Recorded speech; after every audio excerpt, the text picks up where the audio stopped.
Hello hello, bienvenue pour cette nouvelle vidéo de LEDM Books.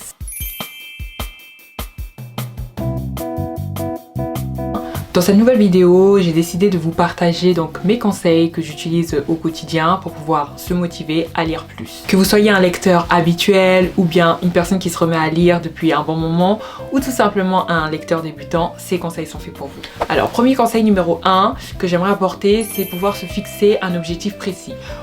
On se met trop souvent l'objectif de se dire que voilà, cette année j'aimerais pouvoir lire beaucoup plus et j'aimerais pouvoir lire, mais sans forcément avoir des idées concrètes de ce que l'on met derrière l'idée de pouvoir lire plus. Et c'est pourquoi moi ce que je fais au quotidien, c'est que j'essaye de me fixer un objectif qui soit assez concret, qui soit plus précis que ça, afin qu'il soit tout simplement réalisable.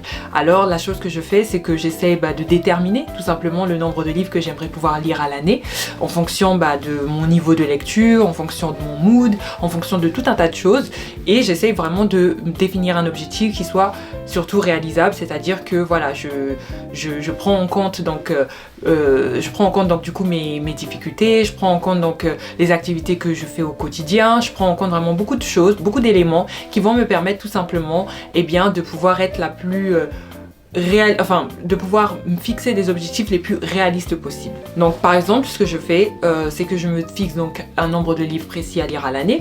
Donc je vais me dire par exemple que je voudrais lire 25 livres à l'année. Et donc dans ces 25 livres à l'année, il va falloir que je définisse du coup par mois combien de livres je vais devoir lire pour pouvoir atteindre ces 25 livres à l'année. Ensuite, dans le mois, il va falloir que je puisse me dire que, admettons, si je me dis que voilà, 25 livres à l'année, ça voudrait dire que donc par mois, ça ferait donc 2 livres. Et donc par mois, donc dans le mois, il faudrait donc du coup accorder 2 semaines, voire 2 semaines et demie par livre. Et ensuite arriver à l'échelle donc par jour. Donc de combien de temps je vais accorder à ces livres-là. Et comme je vous l'ai dit, voilà, le fait d'être de plus en plus précis dans ces objectifs-là, eh bien ça va vraiment du coup me donner vraiment l'envie de passer à l'action et de pouvoir réellement me donner les moyens de pouvoir lire. Et pourquoi je fais ça? Parce que plus c'est précis pour moi, plus c'est facile de les visualiser et plus il est facile pour moi ensuite donc de pouvoir passer à l'action, tout simplement. Conseil numéro 2, c'est choisir le livre que vous voulez lire. Moi ce que j'essaie de faire, c'est que j'essaie déjà en fait d'anticiper, de planifier les livres que j'aimerais lire. La chose que je fais, comme je vous ai dit, c'est que j'essaie déjà en fait de me faire tout simplement une liste des livres que j'aimerais beaucoup lire à l'année. Des livres que j'ai pu entendre sur les réseaux, des livres qui m'intéressent parce que je les ai vus en librairie, parce que je les ai vus en magasin. Et en fait, en fonction de ça, c'est que je vais essayer de me faire une wish list de livres que j'aimerais probablement lire à l'année, et ça me permettra encore davantage de me motiver.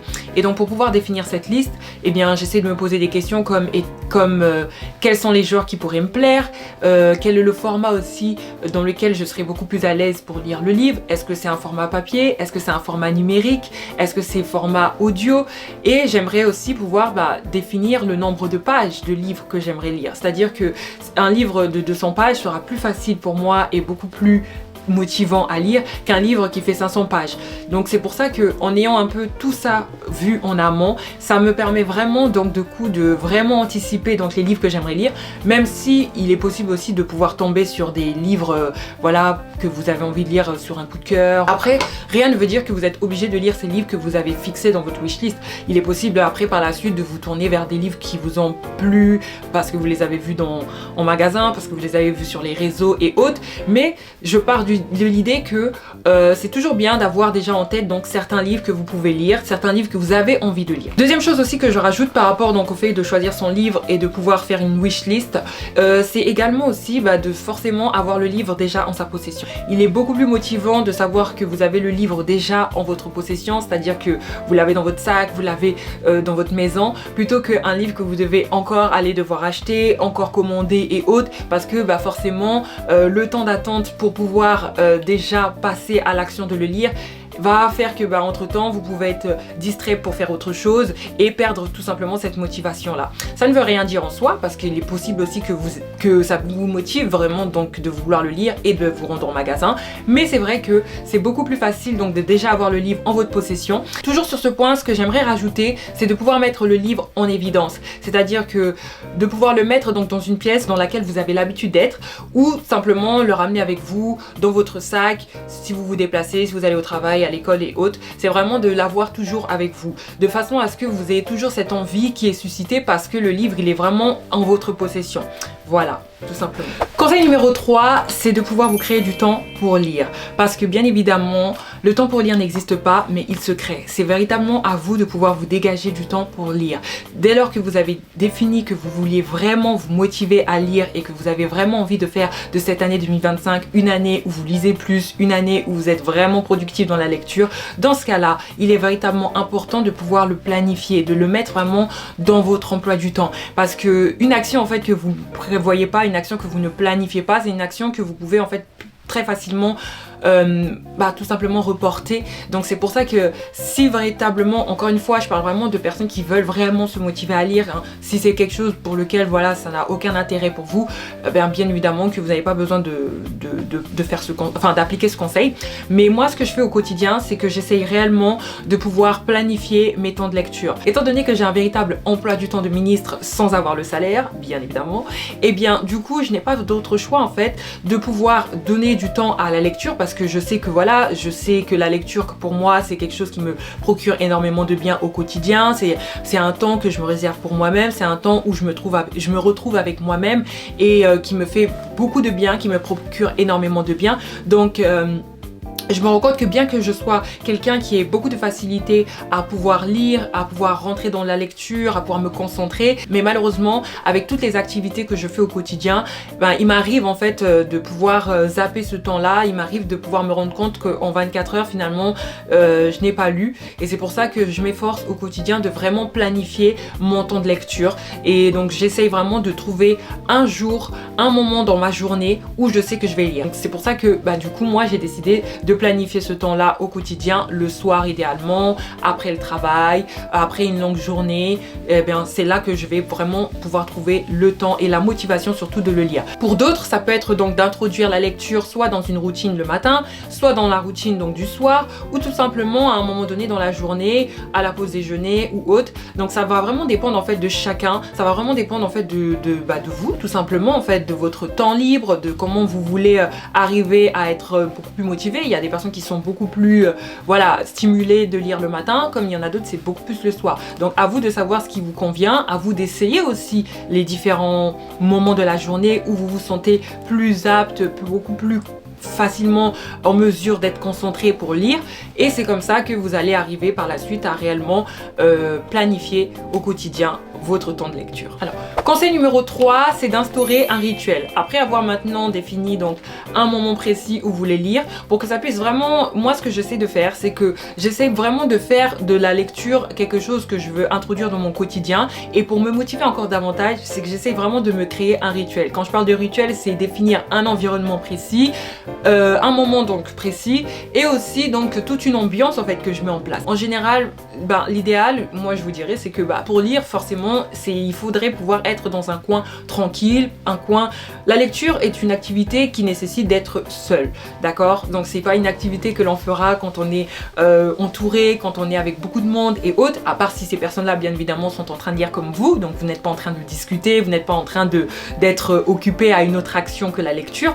Mais c'est vrai que voilà, c'est quand même une activité qui nécessite d'être seul, et c'est pourquoi moi au quotidien c'est quand même chez moi où je suis le plus tranquille finalement à lire, bien qu'il m'arrive maintenant avec le temps d'arriver à lire un peu partout, ça reste quand même vraiment dans mon cocon, chez moi, que j'arrive à vraiment être le plus motivé à lire. Et c'est pourquoi au quotidien je m'efforce vraiment de garder cet environnement là et de créer une ambiance autour de cet environnement.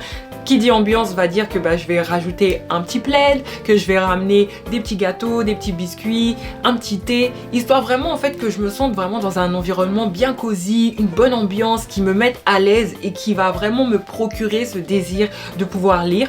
Et en plus de ça, ce que je fais, c'est que je rajoute une petite musique. Voilà, je crée vraiment une ambiance avec la petite musique, le plaid, le thé, les petits gâteaux et autres. Vraiment, ça peut paraître totalement cliché parce que je sais que c'est déjà des choses que l'on répète énormément par rapport au lecteur, mais c'est vrai que pour moi ça m'aide énormément parce que en fait j'ai tout simplement envie de faire de la lecture un moment jouissif, un moment où vraiment je suis totalement à l'aise, je suis totalement détendue et je n'ai qu'une seule envie, c'est de plonger dans mon livre. Et donc c'est pour ça que j'hésite vraiment pas en fait à créer cet ambiance-là pour que ça soit encore plus convivial pour moi de passer un instant dans la lecture.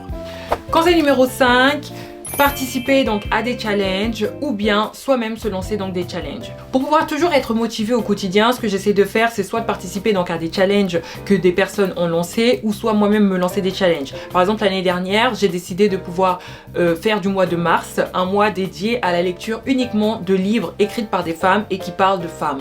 Non seulement ça a été pour moi un moyen de sortir des livres qui étaient dans ma pile à lire depuis des lustres, mais en plus de ça, ça m'a clairement donné vraiment cette motivation et cette détermination à lire. Et vraiment, je regrette absolument pas d'avoir lancé ce challenge là, parce que bien que ce n'était pas forcément évident de lire ces livres là, eh bien ça m'a fait énormément de bien, ça m'a fait découvrir des livres que je n'aurais jamais pensé lire ou sortir de ma pile à lire. Et donc comme quoi, vraiment se lancer des challenges, ça aide énormément à booster vraiment votre envie de lire et à vous donner vraiment cette détermination là à finir le livre que vous êtes en train de commencer. Donc ça peut être des challenges donc soit thématiques, soit ça peut être des challenges par genre, voilà. Donc ça peut être des challenges par genre, c'est-à-dire faire tout un mois de lecture uniquement de livres thriller ou de livres romance, ou ça peut être tout un mois que vous faites uniquement de lecture de bande dessinée ou de manga. Et je pense que des challenges, vous pouvez en trouver un peu partout. Vous pouvez en trouver sur les réseaux sociaux, vous pouvez en trouver sur des blogs.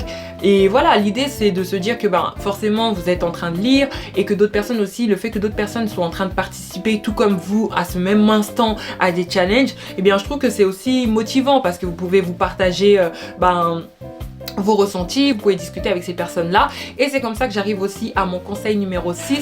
Sixième conseil, rejoindre un club lecture ou se lancer dans une lecture commune. Alors moi, ça c'est quelque chose que j'ai commencé tout simplement cette année. Donc l'idée de pouvoir lire en groupe ou de lire en communauté, je pense que déjà ça permet vraiment de pouvoir discuter du livre avec d'autres personnes, de leurs ressentis et autres. Et donc je pense que c'est plus motivant parce que vous savez que à la fin de votre lecture, en fait, vous avez des personnes qui vous attendent, avec qui discuter en fait du livre. Vous avez des personnes qui vont vous écouter parler du livre. Et je pense que c'est beaucoup plus motivant que quand vous savez que vous lisez que pour vous et que derrière il n'y a pas forcément des personnes avec qui vous allez parler, et surtout si autour de vous, vous n'êtes pas entouré de lecteurs, lectrices, des fois on peut se sentir vachement seul et donc c'est pas forcément toujours très motivant, même si après voilà, la lecture reste quand même une activité qui est pour vous-même, hein. Vous le faites pas pour les autres, vous le faites pas pour impressionner qui que ce soit, c'est vraiment quelque chose que vous faites pour vous-même. Et ça c'est très important quand même de le dire, hein, qu'on se motive à lire uniquement pour soi, pas parce qu'on veut essayer de plaire à je ne sais qui, pas parce qu'on veut essayer de prouver aux autres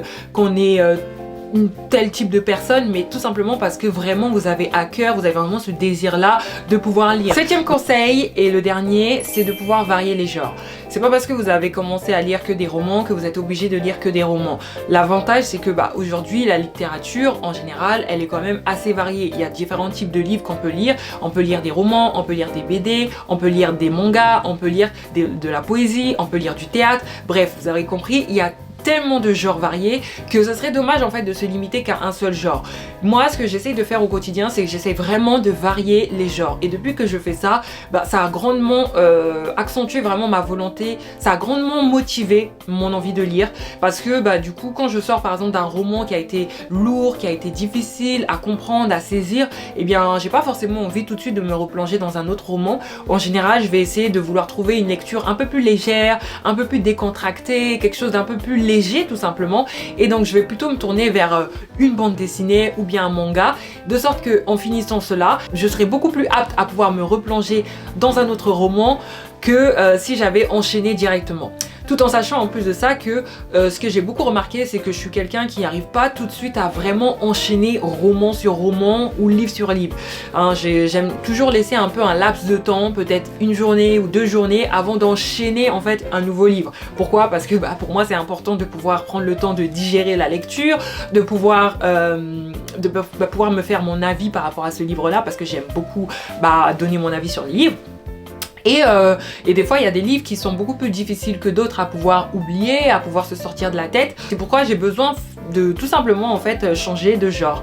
Donc ça c'est quelque chose aussi qui peut davantage motiver votre lecture, parce que vous pouvez être un lecteur qui aime que les mangas, vous pouvez être quelqu'un qui aime que lire des mangas ou qui aime que lire des bandes dessinées, et vous découvrez en fait vous trouvez un jour l'envie de lire de la poésie.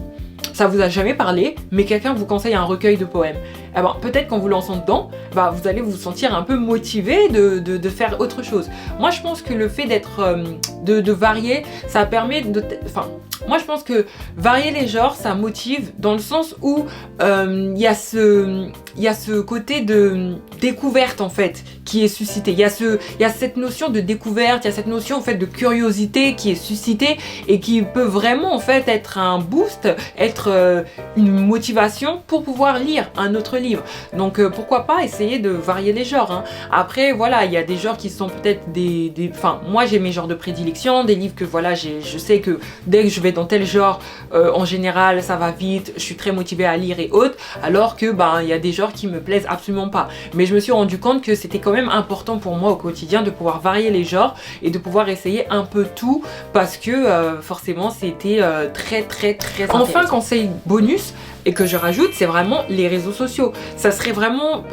j'avais pas spécialement envie de le rajouter dans la liste, mais c'est vrai qu'aujourd'hui, les réseaux sociaux ont énormément d'ampleur dans la motivation et donner le goût à la lecture. Ça peut être tout type de livre, après on n'est pas là pour juger qui lit quoi, mais c'est vrai qu'aujourd'hui, c'est vrai que bah, les réseaux sociaux ont vraiment redonné vraiment ce goût, réveillé, vraiment suscité vraiment cette passion pour la lecture. Donc on le voit, que ce soit des personnes qui font des vidéos pour parler des derniers livres qu'ils ont achetés, des personnes qui vous parlent donc de leur avis lecture, des personnes qui tout simplement sont en train de vous parler du livre qui les a déçus comme jamais. Enfin voilà, aujourd'hui c'est vrai que le fait d'entendre des personnes parler de livres dans des réseaux sociaux, c'est aujourd'hui une réelle source de motivation aussi pour lire. Et je ne saurais pas pouvoir vous en dire le contraire, puisque moi-même, c'est sur la base donc de vidéos YouTube que je me suis remis vraiment à avoir le goût de la lecture. Comme quoi, il n'est jamais trop tard et surtout, c'est pas du tout impossible en fait de pouvoir trouver la motivation pour lire. C'est tout pour cette vidéo, j'espère qu'elle vous a plu. Peut-être que vous-même vous avez d'autres méthodes que vous pratiquez au quotidien pour pouvoir vous motiver à lire. N'hésitez pas à en faire part dans les commentaires, ça peut toujours aider et ça peut toujours moi-même aussi me permettre de continuer à être motivée à lire. Donc n'hésitez vraiment pas à me faire part aussi de vos tips, de vos astuces que vous utilisez au quotidien pour vous motiver à lire davantage. Et n'hésitez pas à poser en commentaire aussi des questions que vous avez par rapport à ça. Et moi je vous dis donc à une vidéo prochaine. N'hésitez pas à vous abonner, à activer la cloche si vous voulez avoir les notifications donc des prochaines vidéos. Et moi je vous dis à la prochaine.